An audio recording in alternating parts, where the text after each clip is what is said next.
Greeting students, आज हम Hindi reader का पाठ 7 पढ़ेंगे। ईमानदार रामू। यह पाठ विद्यार्थियों को ईमानदारी का पाठ पढ़ाएगा। जिस प्रकार रामू को अपनी ईमानदारी का अच्छा फल मिला, उसी प्रकार यदि आप भी ईमानदारी का साथ दोगे तो ईश्वर आपको अच्छा ही फल देगा। किसी ने सच ही का लिखा है, ईमानदारी सर्वश्रेष्ठ गुण है। यहाँ पे हम किसके बारे में बात करेंगे? ईमानदारी के बारे में। किसके बारे में पढ़ेंगे? एक ईमानदार बच्चे के बारे में। एक एक गांव में रामू नाम का लड़का रहता था। उसके गांव का नाम सकरपुरा था। वह सरल विचारों का लड़का था। वह इतना गरीब था कि उसके पास एक कुल्हाड़ी के अलावा कुछ नहीं था। वह जंगल में लकड़ी काटता और लकड़ियों को बेचकर अपना जीवन व्यतीत करता था। कौन रहता था बेटो? रामू। और गांव में रहता था। और किस गांव में रहता था? सकरपुरा में। और उसके पास क्या था? कुल्हाड़ी थी, जिससे वो लकड़ियां काटता और बेचता, जिससे वो अपना जीवन यापन करता था।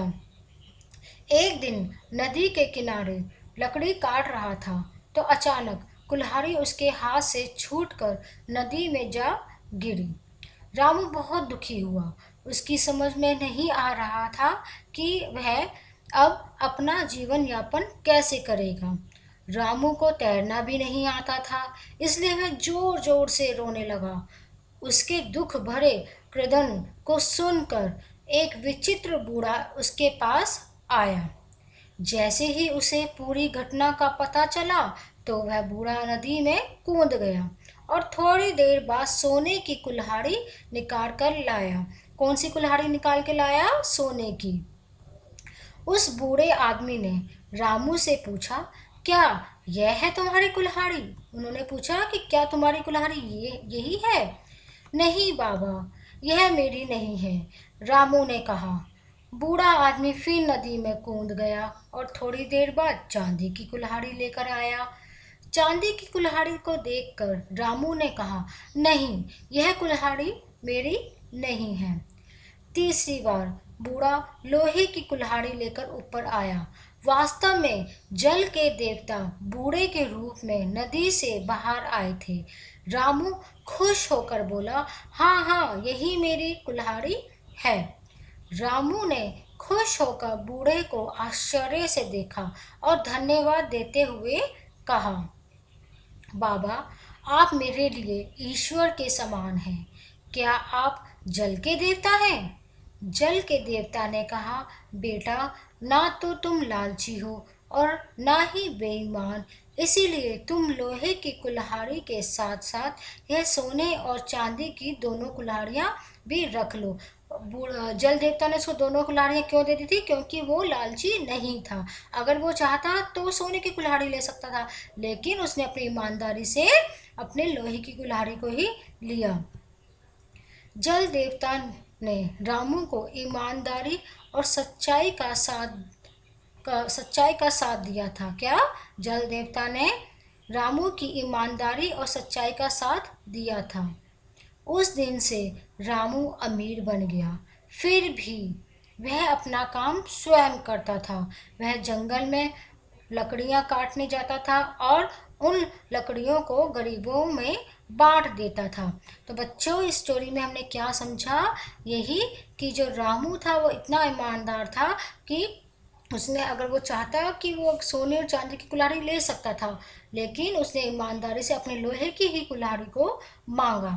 तो हमें भी अपने काम को ईमानदारी से करना चाहिए, कभी भी लालच नहीं करना चाहिए। क्योंकि लालच, कहते हो ना, आप सुना है कि लालच बुरी बला है।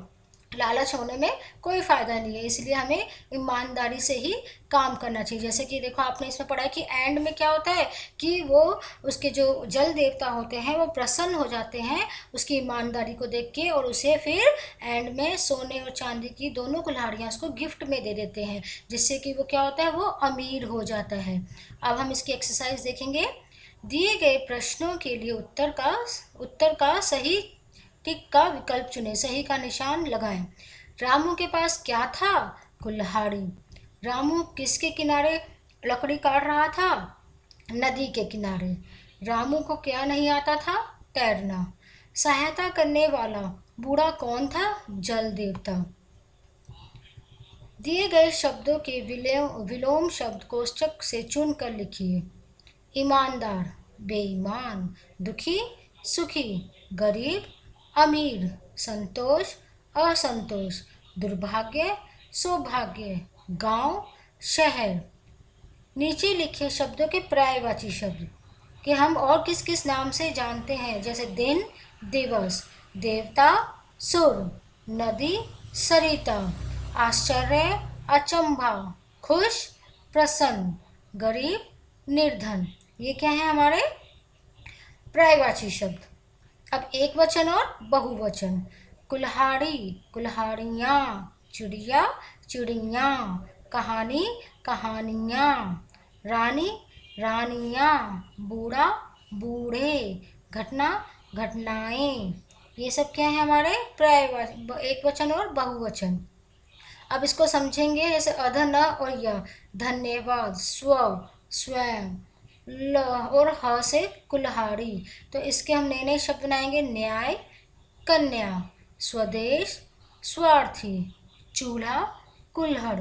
तो बच्चों, मुझे लगता है अब आपको ये चैप्टर बहुत अच्छी तरह समझ में आया होगा कि इस कहानी में हमने क्या सीखा, इस कहानी से हमने क्या शिक्षा मिली। मोरल ऑफ द स्टोरी क्या थी? यही कि हमें अपने काम को ईमानदारी से करना चाहिए और अपने काम के लिए ईमानदार रहना चाहिए। हमें लालच नहीं रखना चाहिए। अगर हम लालच नहीं रखेंगे तो